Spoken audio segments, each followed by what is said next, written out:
Welcome, one and all, to the Cosmic Comic Nation, powered by Comic Con Radio. I'm your host, Tom Torme, and you might recognize my next guest from his amazing work on books from everything from Vampirella all the way through Dark Wing Duck. He's worked for DC Comics, IDW, Dark Horse, Dynamite, and many more. And he is currently working on the ones with his co-creating, the ones with Brian Michael Bendis. I'll get through this one day with Brian Michael Bendis for Dark Horse Comics.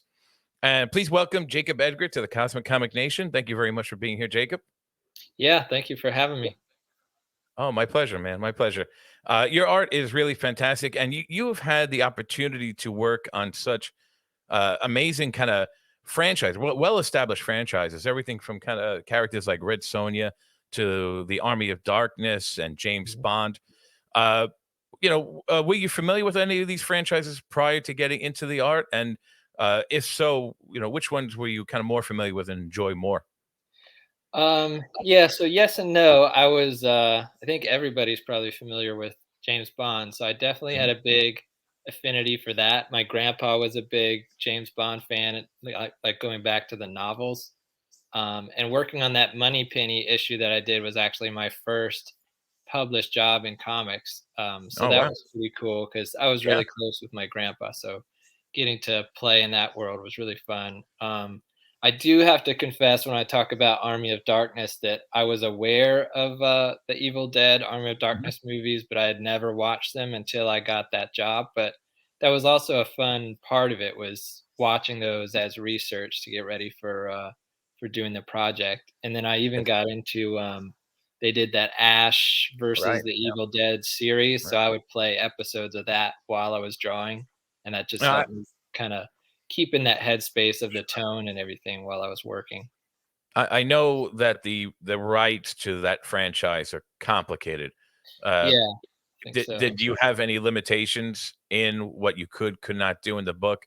Because I know in reference to like the Ash, as you mentioned, Ash versus Evil Dead, couldn't really Yeah. reference things that were going on with Army of Darkness. Were you allowed to reference like the show itself? Um, no, and there was I guess I'm allowed to say this. So there's a big moment in it's been long enough now. There's a big moment in issue 2 or 3 where Ash goes back to the cabin and Oh, wow. we had um I think he actually digs up the grave of his dead girlfriend. I can't remember her name, but digs up her grave. And something to do with the rights and which movie she was buried in that grave. That page or those pages had already been drawn and colored, and then we got word back from legal, oh, you can't do this, you have to change it. So if you read the book now, Ash and the crew that's with him, they go to the cabin, and then her corpse just randomly pops up out of the out of the ground. There's no grave, there's no digging her up. She just pops up out of the ground. That's something you never would consider as you're drawing. I mean, just to circumvent Yeah. that kind of legal. Uh, so, did you become a fan of the franchise afterwards, or is it something Yeah, you? I thought it was a lot of fun. I was a Bruce Campbell fan already, Oh, yeah. but because of Briscoe County Jr. and Oh, wow. he used to pop up on Hercules and Xena. That's right. Yeah. Yeah, all the stuff that I used to watch growing up in the '90s, but somehow I had never seen the Evil Dead stuff. But I liked it a lot. Yeah, Wow, Briscoe. I haven't heard that mentioned in a long I time. love Long Briscoe. You can time. still watch it on Tubi. I think they have the whole season on there. Nice, nice. Did you ever get to meet any of the people that are associated with these franchises? And as a follow-up question, what's Darkwing Duck like in real life? No, I haven't met anyone. Um, and Darkwing has been a lot of fun because that was another show that I grew up on in the Yeah. '90s. So getting to do those covers for Darkwing Duck that's been a blast. How did you get involved with all these franchises? How did you get involved? You've had the opportunity to work with DC, IDW, Dark Horse. Uh, Mhm. how did you get involved with these companies? Uh, Because I see a lot of art out. You put a lot of beautiful art out, a lot of fan art. yeah. You have some amazing stuff on your Twitter accounts. Uh, and just it's just curious. I'm just curious how. and there's a background picture here of your Batman adventures Oh yeah. from the audio. Uh, but please tell me, it's got to be a fascinating story how you got involved. Yeah, it's I a lot of the jobs, almost every job I've gotten in comics has come through social media and most Oh wow, specifically Twitter. Nate Cosby, who's been my editor at Dynamite for he gave me my first job, so ever since that, he tweets out a lot of times that he's looking for an artist for some kind of project, show your samples. So I would reply to those, and I was always posting stuff online. So he asked me to do a short story for him for related to, not to plug another podcast, but the Flophouse podcast. They talk about bad movies, and they were doing these comics that the proceeds were going to charity. So that was kind of my first unofficial job. Nate was curating these comics that they were doing, and then based on working together from that, hmm Nate came back to me and he said, "Hey, I've got this one shot part of the James Bond line is Moneypenny. Would you want to do it?" And obviously, I said yes. I was yeah, not going to turn that down. So that was 2017.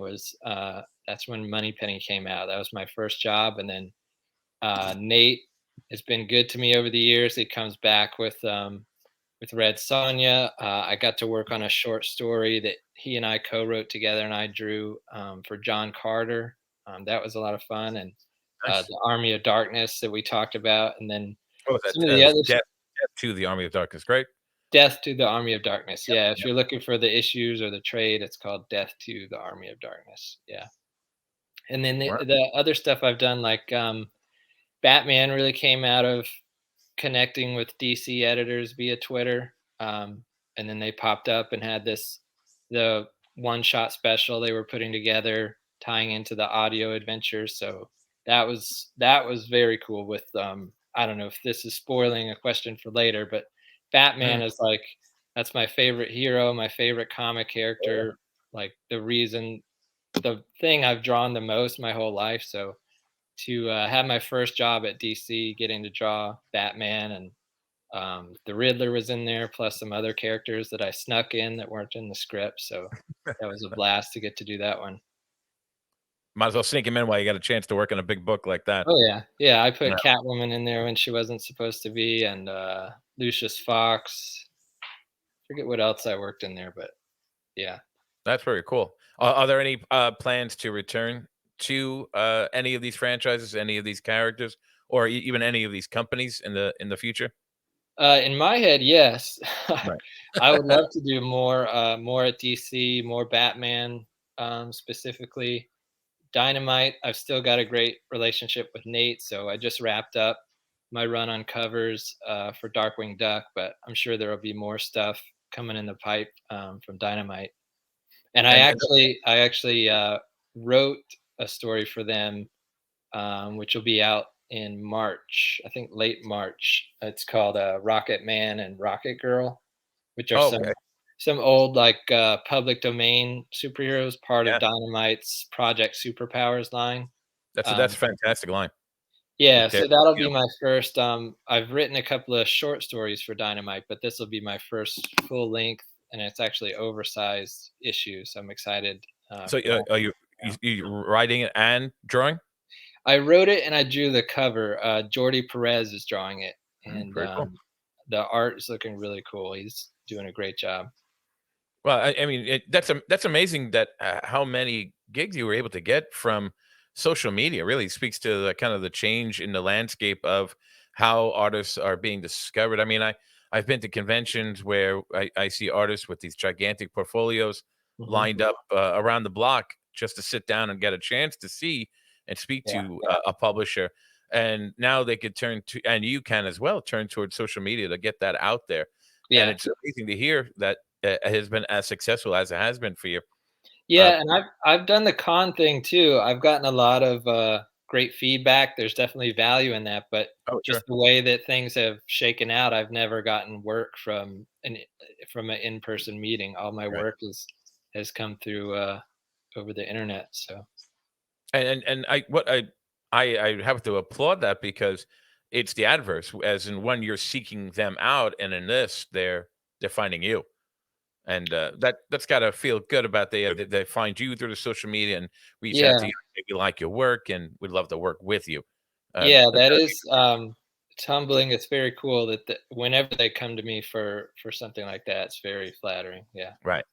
And speaking of Twitter, a while back, someone had asked you what inspired you to get into art, and you had uh, answered with a picture, and you had published a picture of Jim Lee's Batman. I think it was 608, and Mhm. Jim Lee's work is phenomenal. I mean, as is yours, but your Batman, despite they're beautiful, they are radically different. Uh, Mhm. what role does kind of what does Jim Lee's art inspire you? How does it inspire you? What role did it play in your development as an artist? Yeah, it was, so I had grown up always having comics in the house. My dad, was a big Adam West Batman fan, and then he got caught up in Good the choice. Batman craze when the first Burton movie came out, so we just had comics in the house, plus I had 2 older brothers, so ever since I could remember, there were comics in the house, but I got back into buying them for myself, like seeing them on a shelf somewhere and getting them for myself, when I was around 11. And then it wasn't long after that that the first issue of Batman Hush came out, 608, Mm, and I had never seen art like that. I wasn't. We weren't really a Marvel house, so I hadn't seen Jim Lee before, hadn't seen the X-Men stuff.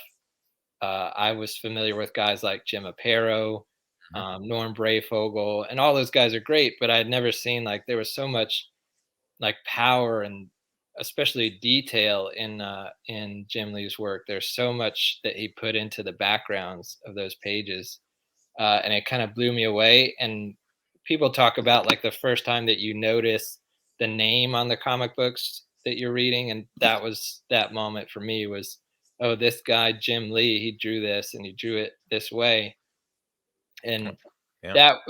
that was it for me. That was, I want to do this. I want to make comics and I want to draw them like Jim Lee draws them. And as I got more into drawing and building, exposing myself to even more comics and working on what my style would look like, what Mhm. I was really into, what was fun for me to draw. Like you said, my style has drifted further and further, probably away from Jim Lee, and now it's more in the vein of like Bruce Timm, Jack Kirby, Darwin Mm, Cook, guys that I got right. into later. But it all goes back to Jim Lee, and I like to think there's still some of him in there somewhere, especially Mm. in the Batman maybe. But yeah, I definitely see, and not to take away from Jim Lee and his influence, but I definitely see a lot of Darwin Cook in your yeah, work. The lines and the minimalist shade, it's beautifully done. Uh, and so your admiration, your love of Batman is now at it's record. It's well documented. If you could go back and revisit any of those characters that you worked on, uh, would you do it? Would you like to go back and do more Red Sonja, do more Army of Darkness, or are you? Or of course Batman. yeah, more Batman for sure. I would like to, if Nate's listening, I would like to do more in the James Bond world. I will tag him. I will tag Nate in this one. We're done. Because I only got to draw James Bond himself for I think 2 panels when I did Oh, Moneypenny, and it was a fun gig. I loved doing it, but to go back and get to really tackle 007 himself, that would be fun. that would be cool. Yeah. But right now you're currently working uh on your own series with Brian Michael Bendis, the ones for Dark Horse Comics. Uh, do you find the freedom of these characters, I should say, uh, more liberating than to work on a story, for example, Dark, like Army of Darkness, where you may not be able to show someone coming out of a grave or not? Right. Yeah, in a lot of ways, definitely. I hadn't really thought about it, but in that way. But yeah, there's a lot of because basically whatever Brian and I want to do, Mhm. that's what comes out on the page. So some of the other things that I've worked on, even separate from that thing with Army of Darkness, there was like there were issues with the Moneypenny issue. where I drew James Bond too much like Sean Connery and had to change it because you can't risk doing a likeness that somebody's not going to appreciate. And Hmm. Hmm. there were other notes besides that from the licensors, and there's been stuff like that on different jobs. So there is definitely a freedom that's a lot of fun where uh, whatever Brian and I agree on, whatever we're into, that's what you're seeing in the book, and there's really no limit. And the ones is an interesting story. How did this comic book come about? What's the genesis of this? The genesis of the ones. Yeah, it goes back to at least as far as he and I getting together, it goes back to Twitter again, where this guy who I owe a lot to, Tanvir Kalo, I think that's how you pronounce his name. I had posted something, I think one of these Batman strips actually that I was doing a few years ago, and he just tagged Brian in it and said something like, "Hey, you should check this out," um, Brian actually responded and said he loved it, and he was like, "Because of you, Jacob and I are gonna work together one day." And I was like, "Oh, cool, yeah, whatever." Not thinking like that's ever gonna happen. I Right. thought this was just like a, "Yeah, go get him, kid. We'll work together one day." And then, so we ended up getting to talking like in direct messages, and he was like, "Just so you know, I was serious. We're gonna work together." And That's got to be a great feeling. That's got to be a great feeling. yeah, Uh, for sure. Because we, I was such a fan of, like, his Avengers and, his Daredevil. I used to devour those trades, so right.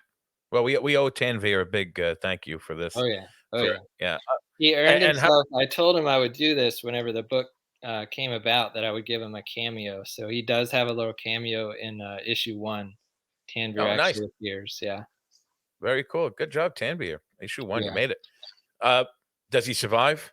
Because we got a demon slayer, Dorothy the Demon Slayer is in there, and I Yeah, hope Tanvir makes it because issues 1 through 4 are currently out. So I do hope Tanvir pops up again. He deserves it. yeah. Uh, how about the Well, not story to itself? spoil it, but as far as we know, he has survived, as far as we Oh, look know. at that. I like that. As far as we know. All right. Great job, Tanvir.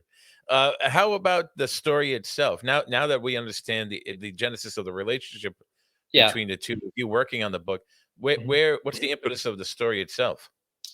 Yeah, so I had assumed working together was gonna be, because he was still in the DC world at that time, so I thought, "Oh, maybe I'll do a backup or a fill-in on Superman or something," but then he came to me and he said, "Just so you know, what I wanna do is build something together. I wanna do, like, it's gonna be creator-owned, we're gonna build it from the ground up," which was, again, just another, like, "Is this really happening?" Like, kind of flooring me. So as I Is that remember what- it, he had a list of different ideas. One of them, I think, is what became Joy Operations, if I remember right. He had that in his list that he was kicking around. So he has all these wheels turning in his head of stuff that you haven't seen yet. That's going to be really cool. But the ones was the one that grabbed me when he pitched it, as all these characters who were told or led to believe that they were the chosen one. Now they have to come together and fight the actual one, the evil one.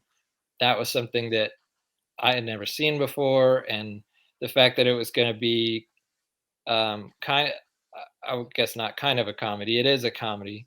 Right. And I thought that Brian and I together could do a comedy pretty well. And then we You were really right. just built it from there. He had that basic premise, and I think he had archetypes in mind of the characters, but as far as naming them, coming up with their looks, all of that stuff we built together over time. Was that one of those communications, one of those phone calls where after you put down the phone and realized that this is happening, did you like do like those little happy dances or shout? And I mean, that must you must have been full of just that excited, nervous energy after that. Yeah, for sure. There were butterflies, and it was like, we get off the Zoom call, and it's like, well, I guess I actually have to draw this thing now.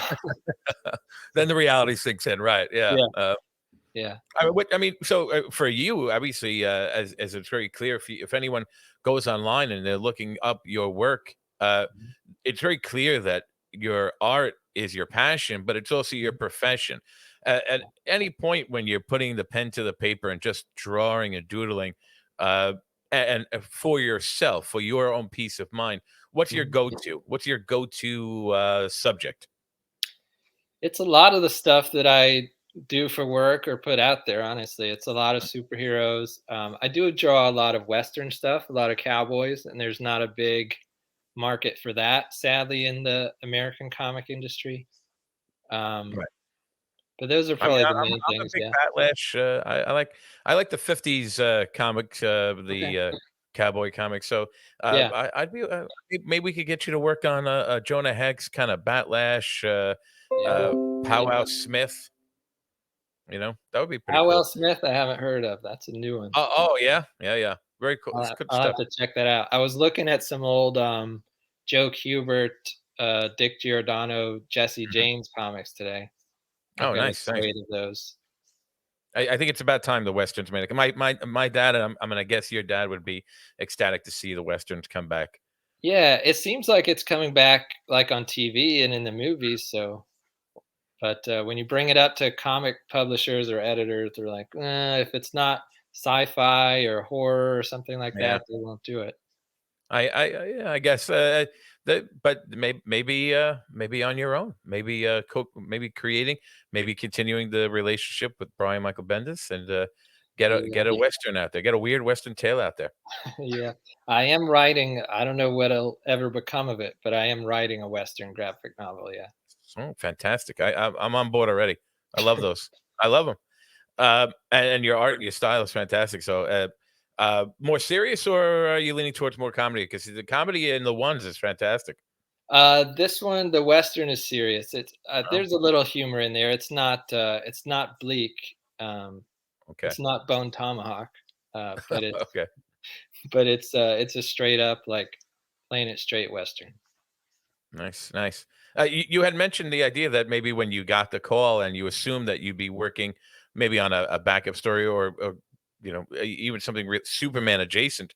Mhm. It's clear from your art that you're a big Superman fan, and unlike a lot of other people, I feel that you really do get the core of the character. In one of the pieces Thank you you. drew, you mentioned that Superman's not just about what you can do, but what you could do for others, and Mhm. he's talking to a young child in the picture, and it's so well done. It's so and in about 8 panels, maybe a little more.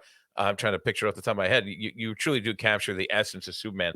Thank Do you. you think that outside? Oh, please, oh, it's my pleasure, my pleasure. Thank you for putting it out there. Do you think that there are any mediums outside of the comic books that have so far really captured the spirit of who Superman is? I think at times, yeah. I think the Bruce Timm version from the cartoons, Mm. they were pretty dead on a lot of the times from Superman series through Justice League. I really love that stuff. I'm a big fan, even going back to the Fleischer cartoons.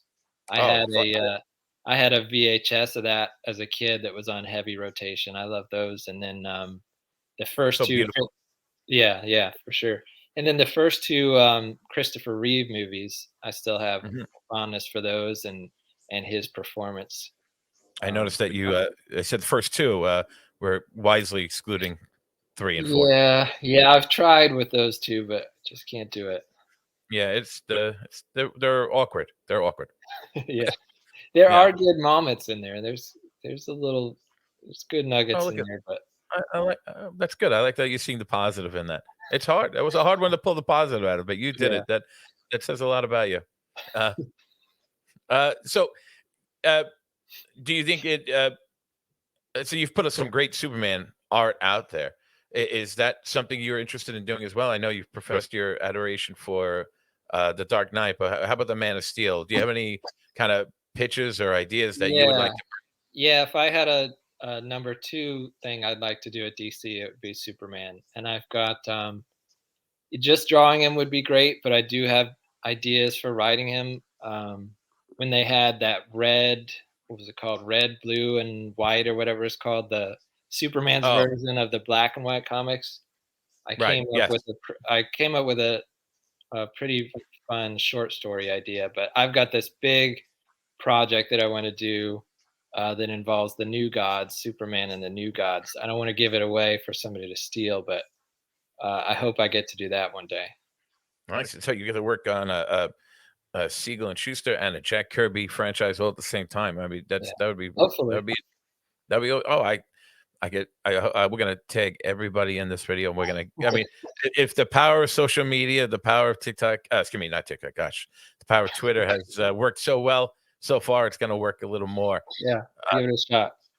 yeah, we'll give it a shot. It can't hurt. It can't hurt. I'll tag every person I could find at DC Comics because I absolutely would. I mean, you're anyone who has seen a Jacob Edgar Superman piece, a Jacob Edgar Batman piece, knows that if we were seeing, I mean, outside of the Batman, the adventures, the audio adventures, Mhm. it'd be a classic tale. I mean, you're right. He's got that kind of cross between Darwin Cook and Bruce Timm, and even as before you mentioned Superman the animated series, which was just classic. Yeah, I think you definitely bring a lot to the character. appreciate that. Oh, no problem. And you also if you don't mind, uh, I'm gonna toss out a quick game for you. Okay.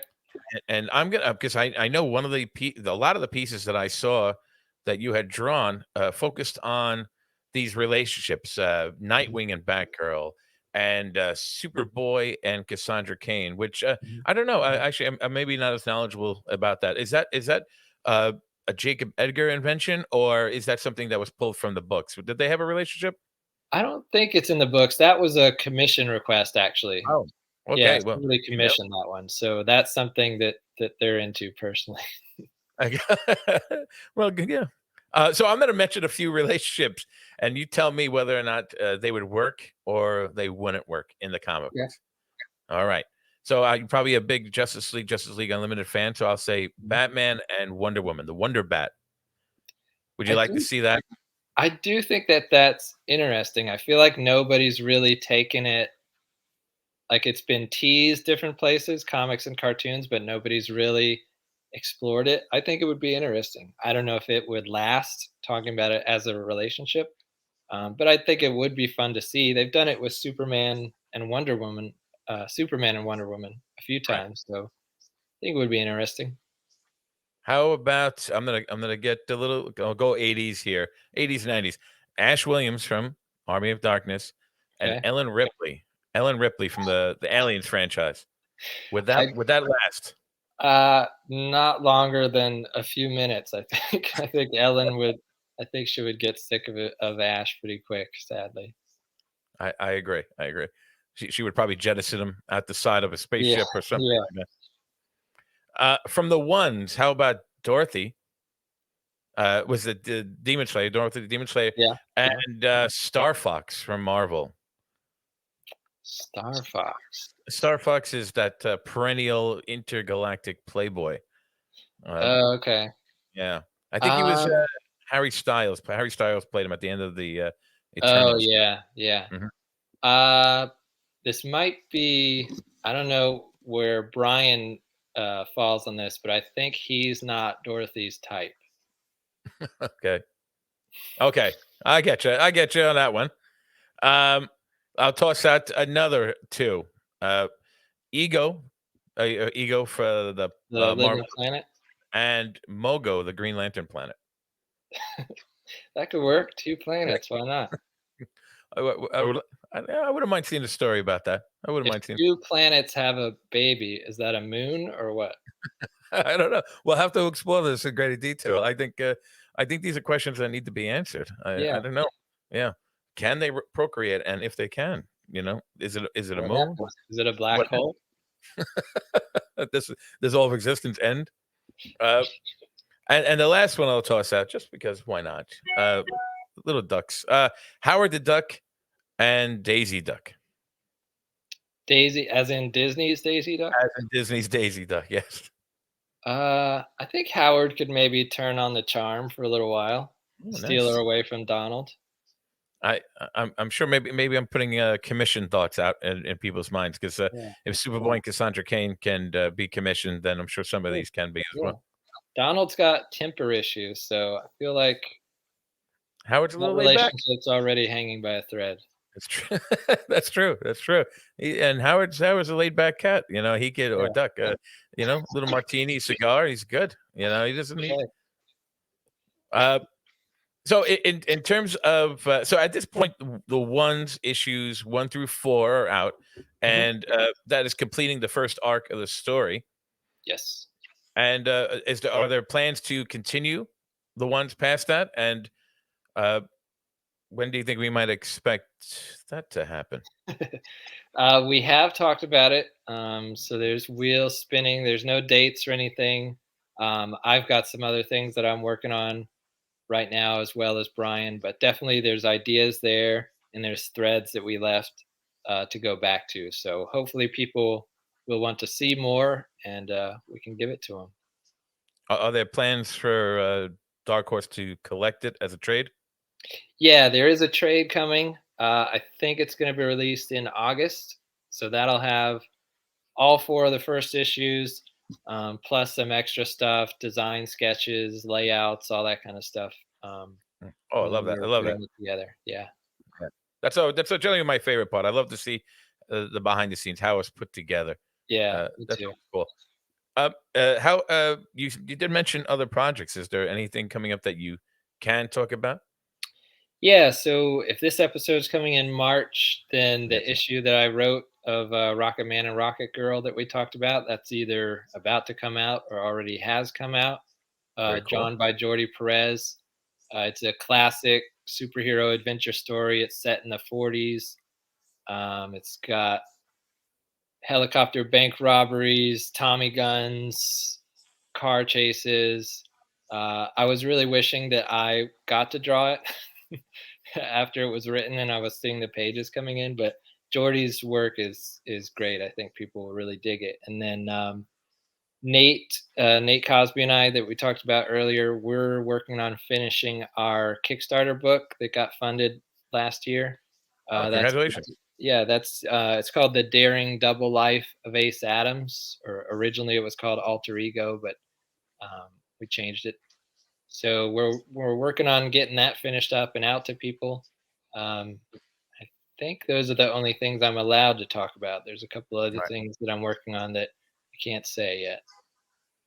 So you had mentioned earlier that uh, your career led you to conventions to showcase your work.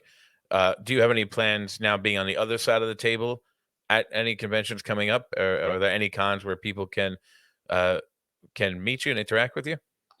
There's no cons on the book right now. I am gonna be having a signing at for New Comic Book Day in May. I'll be at Neighborhood Comics here in Savannah, Georgia.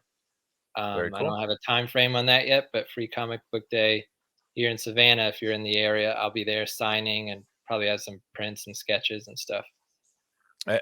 Is there a planned book of yours that's going to be option for Free Comic Book Day, or Nothing that I know of okay? right Well, now. that's pretty cool. Oh, so that's you said neighborhood comic shop. I'm sorry, Yeah, right? Neighborhood Comics in Savannah. Yep.